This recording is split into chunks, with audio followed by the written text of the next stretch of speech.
Pozdrav, draga djeco!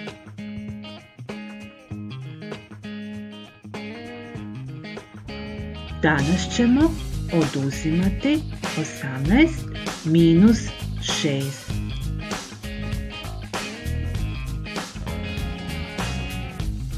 Ponovimo. 7 minus 4. 16 minus 6. 9 minus 5.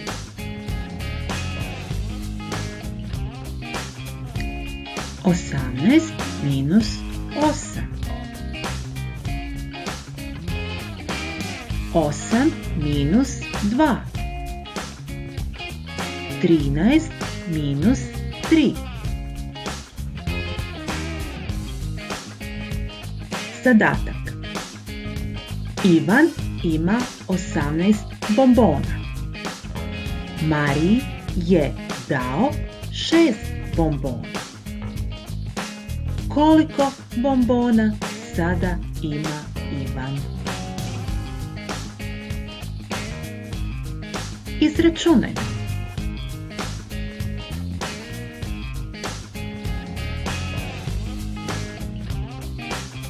Osamnaest minus 6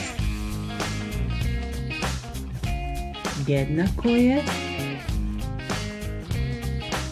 12.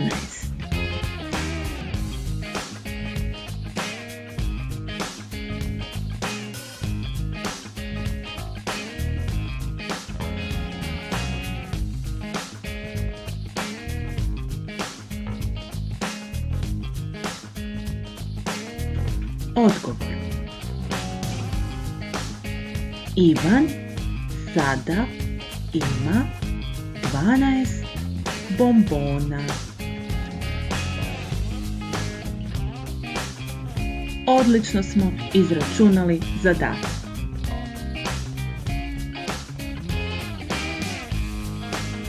Zapišimo sljedeće zadatke u bilježnice.